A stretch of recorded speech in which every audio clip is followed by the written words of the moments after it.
तुमने दाता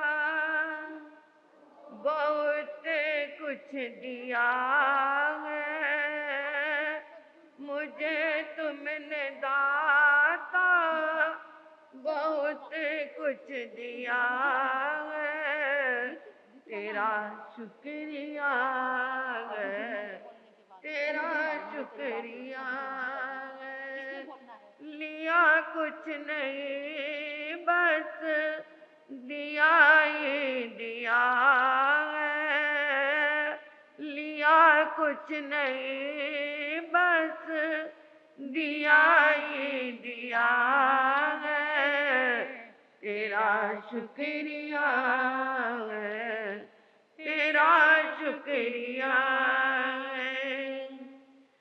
मेरा भूल जाना तेरा ना बुलाना, तेरी रहमतों का कहाँ है ठिकाना, तेरी रहमतों का कहाँ है ठिकाना। तेरी इस मोहब्बत ने पागल किया है, तेरी इस मोहब्बत ने पागल किया है, तेरा शुक्रिया है, तेरा शुक्रिया है। श्री आत्म फूल रतन गुरुवे नमः। श्री आत्म फूल रतन गुरुवे नमः। ओम हरिं सिंह श्री सद्गुरु नाथाय नमः। ओम हरिं सिंह श्री सद्गुरु नाथाय नमः। परम श्रद्धा परम आराध्या परम पूजनीय तपाचार्या परमात्म स्वरूपा गुरनी मैया के पावन पुनीत चरणार बिंदों में हृदय की अनंत अनंत आस्था के साथ अनंत अनंत वंदन समर्पित हो। गुरु दरबार में आई भव्य आत्माओं का हार्दिक हार्दिक भव्य अभिनंदन। आओ कुछ क्षणों के लिए महाभारत के समय में चलते हैं।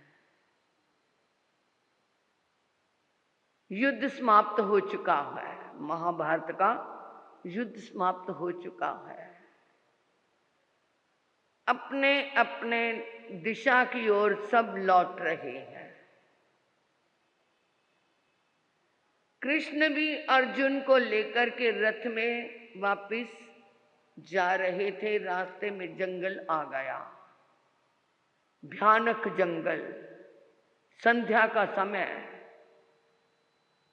चारों तरफ भयंकर जानवरों की आवाजें दिल को दहला रही हैं। अंधेरा आ रहा है, जंगल के बीच में रथ पहुंच गया है और रथ खड़ा कर दिया कृष्ण ने और अर्जुन को कहा, अर्जुन रथ से नीचे उतर जाओ। अर्जुन कहते ये तो नटखट है, जंगल के बीच में मुझे उतार के चला जाएगा, भयंकर जंगल है, क्या होगा। इतने में वो सोच ही रहा था कि दूसरी बार फिर कृष्ण ने आवाज दी, अर्जुन रथ से नीचे उतरो। वो सोच रहा था ये क्या कारण है। वो सोच ही रहा था कि इतने में तीसरी बार बोल दिया, मैंने कहा ना नीचे उतर जाओ। अर्जुन ने कुछ ना सोचा, नीचे उतर गया। अर्जुन नीचे उतरे तो पीछे पीछे कृष्ण भी रथ से नीचे उतरे। ज्यों ही कृष्ण ने नीचे धरती पे पैर रखे कि रथ क्या हुआ, एकदम धू धू करके जल उठा, राख हो गया। अर्जुन कृष्ण की ओर देख रहे हैं और कृष्ण मुस्कुरा रहे हैं। अर्जुन, मैंने जब देखा इस रथ के अंदर विषम पितामह के अग्नि बाण लगे हुए हैं और हल्की हल्की चिंगारियां निकलनी शुरू हो गई थी, तो मैंने कहा तेरे को पहले उतारा, पीछे मैं क्यों उतरा? क्योंकि जब तक मैं रथ में खड़ा रहता तब तक रथ को आग नहीं लग सकती थी। अगर मैं पहले उतर जाता और तुम बाद में उतर जाते तो ये रथ में तुम जल जाते। तो ये तो प्रसंग है हमारे देश के रथ में, हमारे राष्ट्र के रथ में, हमारे समाज के रथ में, हमारे जीवन के रथ में, हमारे परिवारों के रथ में।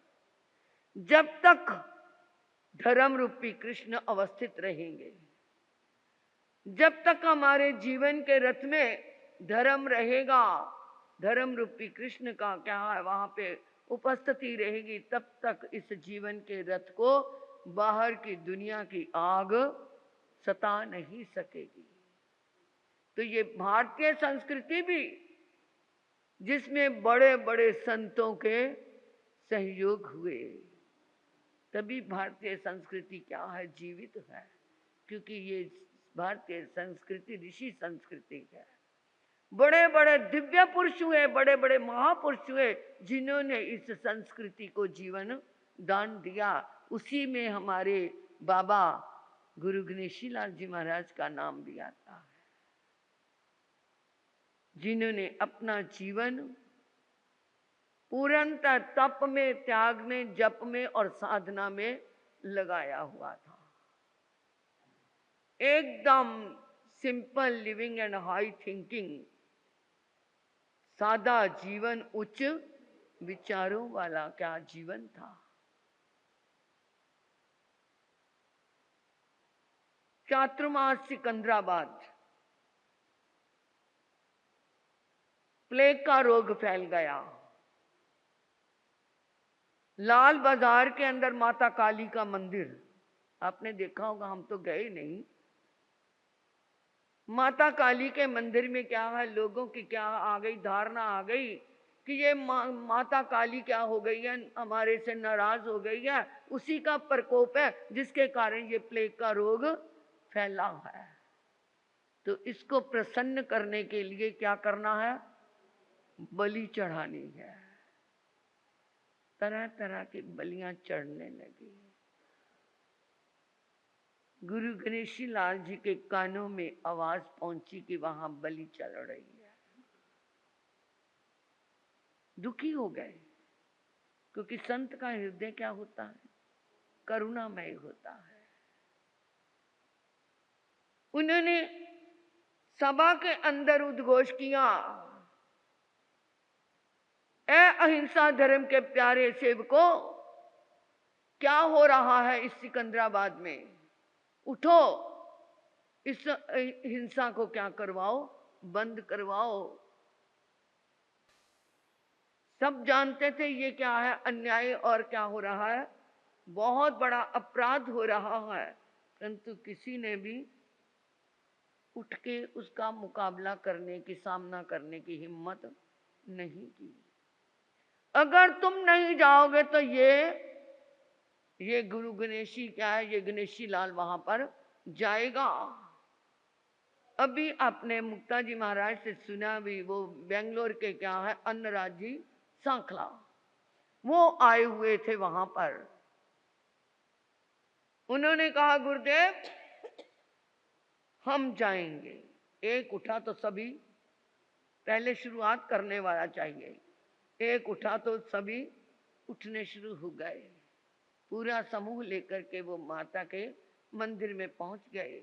जो ही बलि की तैयारी के लिए बहुत से पशुओं को वो लेके आ रहे थे, तो अन्नराज जी सांकला ने कहा ये जीव मारे नहीं जाएंगे। कौन कहता है कि ये काली देवी माता किसी का खून पीना चाहती है? कोई भी देव ऐसा नहीं होता जो खून का प्यासा हो। अरे उसको खुश करना है तो तुम फल फूल मिठाई से उसको क्या करो, खुश करो। नहीं, हम तो क्या करेंगे, ये बलि चढ़ाएंगे तभी माता प्रसन्न होगी। तो अन्नराज जी सांखला ने कहा तो फिर पहले मैं बैठा हूं, मेरी गर्दन के ऊपर ये छुरी चलाओ। किसी की हिम्मत नहीं हुई। कि उनके ऊपर छुरी चलाई जाए। वो कहते ये मूक प्राणी बोल नहीं सकते, इसलिए इनके ऊपर तुम चलाते हो, मेरे ऊपर चलाओ ना, सबसे बड़ी बलि तो मेरी होगी क्योंकि मैं एक मनुष्य हूं। वहां पे बहुत तनाव हुआ, विवाद हुआ, पुलिस आई, कोई भी मारना अच्छा नहीं समझता। तो वहां पर कोर्ट की तरफ से आदेश हो गया कि माता के मंदिर में कभी भी बलि नहीं चढ़ाई जाएगी, फल फूल मिठाई से इसका प्रसाद बनेगा। कितनी बड़ी कृपा की, कितनी बड़ी कृपा की, कितने जीवों को बचाया। ऐसे थे हमारे गुरुदेव। भावनगर में भीमराज मेहता, शरीर के अंदर वेदना, इतनी वेदना कि क्या है, कोई भी ऐसी जगह शरीर में नहीं जिसमें से मवाद ना निकल रहा हो। पूरे शरीर से पानी मवाद निकलता था। परिवार वालों ने दुखी होकर के उनको घर से निकाल दिया। कोई किसी का सगा नहीं है भाई, सब अच्छे अच्छे के सगे हैं। जब बीमारी या कभी कोई और कमी आ जाए तो सभी मुंह मोड़ लेते हैं। परिवार वालों ने बाहर निकाल दिया। शरीर में वेदना है, पास में पैसा नहीं है, और वो क्या है, बाहर निकाल दिया। भटकते रहे, खाने का कुछ है नहीं। कभी किसी को दया आ जाती, कोई रोटी दे जाता तो कोई कपड़ा दे जाता, ऐसे वो गुजारा चल रहा था। वहां से भटकते भटकते महाराष्ट्र में आ गए। महाराष्ट्र में पता चला कि जालना में गुरु गणेशी लाल जी सबके दुखों की दवा है, सबके दुखों की दवा है। चाहे वो शारीरिक दुख हो, चाहे मानसिक दुख हो, चाहे पैसे का दुख हो, किसी भी तरह का अभाव हो, सबका वो इलाज करते हैं। बहुत बड़े वो डॉक्टर हैं। पूछते पूछते जालना में आ गए। ये तो उनको पता लग गया कि जालना में भी वो कहाँ, क्योंकि सबके मुंह पे गुरु गणेशी लाल का नाम था। करते करते वो क्या है, एक जगह पहुंचे, किसी ने पता दिया कि देख तुझे ठीक होना है ना। वो सबको कहते मैं ठीक होने के लिए आया हूँ। उसकी स्थिति देख करके सबको दया आती थी। कोई पास से भी निकलता था तो नाक पे रुमाल ढक लेता था, इतनी बदबू आती थी। गुरुदेव क्या है, जब वो लघु नीत करते हैं यानी पेशाब करते हैं तो वो बाहर फेंकने जाते हैं। उनके पेशाब में क्या है, एक ऐसी लब्धि है, 28 लब्धियों में ये भी एक लब्धि है कि थूक मूत शौच आदि क्या है, उसमें लब्धि आ जाती है और शरीर पे लगाओ तो वो ठीक हो जाती है। हमारे माँ सती पार्वती जी महाराज जलंधर में अवस्थित रहे, 16 साल थानापति। एक व्यक्ति अपना ओसवाल परिवार का, उसके पेट में क्या है, जड़ वाला फोड़ा हो गया, जिसे आज कैंसर कहते हैं। आज कैंसर कहते, पहले जड़ वाला फोड़ा कहते थे। बड़ा परेशान था। डॉक्टरों ने एक्सरे वगैरह लिए और कहा तेरा इस दिन ऑपरेशन होना है। ऑपरेशन कराने के लिए जा रहा है और वो क्या है, सोचता है माँ सती जी के क्या है दर्शन करके, मंगल पाठ सुन के फिर मैं ऑपरेशन कराने जाऊंगा। वो माँ सती जी अभी अंदर थे, बुढ़ापे का शरीर था, वो बाहर बैठा था, उसको बहुत वेदना हो रही थी। तो माँ सती जी एक पात्री थी, पात्री में राख थी, राख में थूका करते थे, क्योंकि बुढ़ापे का शरीर था, बलगम आदि होती है। तो उसको क्या इतनी वेदना हुई कि उसने देखा पात्री में राख है, चलो माँ सती जी की ये राख ही मैं अपने पेट पे लगा लेता हूँ। राख उठाई और पात्री की राख पेट पे लगा ली, जहाँ पे उसे वेदना हो रही थी। माँ सती जी आए, श्रावक जी ये क्या किया? कहते गुन्नी जी जीवित रहा तो प्रायश्चित ले लूंगा, अभी तो मैं ऑपरेशन कराने जा रहा हूँ। मंगल पाठ सुना दिया, ले गए ऑपरेशन थिएटर में, स्ट्रेचर पे लेटा हुआ है। डॉक्टरों ने पेट चाक कर दिया, काटा पेट को। जो ही पेट काटा तो वहां पर कुछ भी नहीं। एक तरफ एक्सरे देख रहे हैं, दूसरी तरफ पेट देख रहे हैं, फोड़ा नजर ही नहीं आ रहा। स्टिचेस लगा दिए। उसे जब होश आई तो उन्होंने पूछा तूने किसका इलाज कराया इन 8 दिनों के अंदर? 8 दिन का टाइम उन्होंने दिया था। वो कहता मैंने तो किसी का इलाज नहीं कराया। हाँ, हमारे एक धर्म गुरु हैं, आज मैंने उनकी क्या है उनका इलाज किया। क्या किया? मैंने उनकी थूक वाली राख अपने पेट पे लगाई थी, उसी से मैं ठीक हुआ, विश्वास हो गया। वो डॉक्टर्स खुद चल करके माँ सती जी के चरणों में आए। तो इसे थूक लब्धि कहते हैं। हमारे माँ सत्य प्रवेश कुमारी जी महाराज, मेरे दादी गुरना, जम्मू के अंदर बहुत छोटी उम्र के थे, 47 साल के, तो वो चले भी गए दुनिया से। सन 71 की बात है। मैं उनके पास वैरागन ऐसे ही गई थी, जैसे आज हमारी वैरागन आई है ना, ऐसे ही मैं जलंधर वहाँ पे जम्मू घर से रात को चोरी 3 बजे निकल के भागी थी। वहाँ पहुँचे दूसरे दिन, वहाँ पे मतलब जैसे प्रवचन होता था। एक लड़की थी जिसकी सगाई नहीं होती थी क्योंकि उसके मुंह पे बहुत पिंपल्स थे, बहुत पिंपल, इतने मोटे मोटे, मैंने भी देखा उसको। तो वो क्या है, जब गुरनी जी, हमारे गुरनी जी बहुत अच्छे थे सेहत में, 6 फुट तो लंबे थे वो, बहुत अच्छे थे जैसे। तो उनको ना प्रवचन करते हुए बहुत पसीना आता था, यहाँ तक कि हमें प्रवचन में चादर लेके जानी पड़ती थी उनके ऊपर द्वारा देने के लिए। तो वो क्या करती थी, वो लड़की जब प्रवचन के बाद उनके पैरों पे पसीना होता या चादर गिल्ली होती, उसको लेकर के अपने मुंह पे लगा लेती थी, किसी को नहीं पता। थोड़े दिनों के बाद उसका मुंह साफ हो गया। तो मेरे गुरु जी ने पूछा तेरे मुंह ठीक हो गया? कहती आपकी कृपा। कौन सी दवाई की? कहती मैंने गुरु जी के चरणों का पसीना लेकर के लगाया तो मेरा मुंह क्या हो गया, ठीक हो गया। ये तप और त्याग का क्या होता है, प्रभाव होता है कि वो शरीर की क्या है चीज़ों में भी लब्धि आ जाती है। तो वो क्या है, उन्होंने कहा उनका जो क्या है पेशाब है उसको क्या है लगा लेगा तो ठीक हो जाएगा। वो यहाँ जहाँ भी रुके हुए थे गुरुदेव, मुझे नहीं पता कहाँ रुके हुए थे, वो उनके क्या है उसी परिसर में जाकर के बैठ गया। और जब 4 बजे उठे वो, उन्होंने अपना पेशाब पलटने के लिए बाहर गए, वो देखता रहा। जब वो पलट के चले गए, वो जो मिट्टी गीली हो गई थी उस मिट्टी को लेकर के उसने अपने शरीर पे लगा लिया। एक दिन के समय गुरुदेव के चरणों में आया, गुरुदेव का उपवास था, वो शास्त्र लिखने में मगन थे। एक बार उन्होंने आंख उठा करके उसकी तरफ देखा, वो बैठा हुआ, फिर दोबारा लिखने लग गए। फिर जब लिखा तो बाद में उन्होंने उसे अपने पास बुलाया। क्या बात है गुरुदेव, ऐसे ऐसे मेरी स्थिति है, घर वालों ने भी निकाल दिया, कोई नहीं पूछता, मैं सुनते सुनाते आपके चरणों में आया हूँ।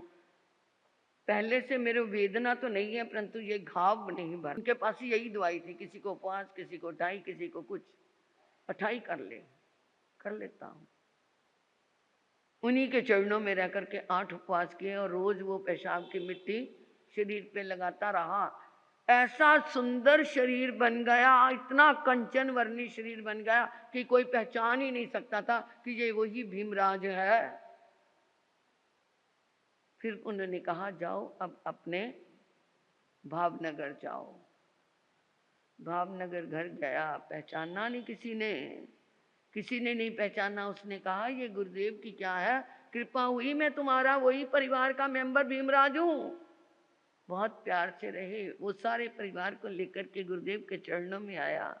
गुरुदेव ये सारा परिवार आपने ही दिया है, इन्होंने तो मुझे परित्याग कर दिया था, परंतु आपकी कृपा से परिवार भी मिल गया, शरीर भी स्वस्थ हो गया। ऐसे महान गुरुदेव, इतनी लब्धियां थी उनके पास, इतनी लब्धियां थी। 2015 में जब हम आए, सुना यहाँ पे हमारे उधर जो समाधि बनाते हैं ना और तरह की होती है, यहाँ पहली बार हमने देखा था कि जो बीच में ऐसे उनकी भस्मी में ये डाली हुई मिट्टी जो भी है। तो हमने उस समय 2015 का चातुर्मास करके आए थे, कुछ मन में थोड़ी सी समस्या थी तो प्रार्थना की, वो समस्या गई। मतलब पता ही नहीं चला कि वो समस्या आई भी थी या नहीं थी। ऐसे गुरुदेव की कृपा है, ऐसे गुरुदेव की कृपा आपके पास है, आप लेते नहीं है, आपके पास है।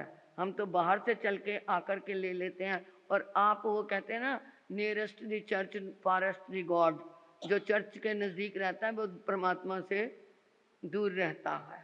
गंगा के किनारे रहने वाले गंगा में डुबकी नहीं लगाते। आपको जैसे आज उनका जन्मदिन था, बढ़ चढ़ के आना चाहिए था, क्योंकि मेरे को पता है कि जहाँ पे आप जन्मदिन नहीं मनाते, उनकी पुण्यतिथि मनाते हैं, परंतु जन्म होगा तो पुण्यतिथि भी होगी। इसलिए थोड़ा सा ध्यान रखना। हमारी इच्छा थी कि हमने यहाँ पे आए हैं तो गुरुदेव का जन्मदिन मनाना है। ऐसे गुरुदेव के चरणों में एक बार नहीं, करोड़ों बार भी हम नमन करें तो भी कमी नहीं है हमारे पास। करते रहो, पाते रहो और उनकी आध्यात्मिक ऊर्जा को स्वीकार करते रहो, जीवन बन जाएगा। वो केवल एक के नहीं है, वो सबके हैं। जो आया उसने पाया। मेरा ही नहीं तो सबका है दाता, तू ही सबको देता, तू ही है दिलाता, तू ही सबको देता, तू ही है दिलाता। उसे क्या कमी जो तेरा हो लिया है, उसे क्या कमी जो तेरा हो लिया है। तेरा शुक्रिया है, तेरा शुक्रिया है। जिन्होंने आईमिल किए हैं भाई और बहनों ने, आईमिल के एक एक ये बड़े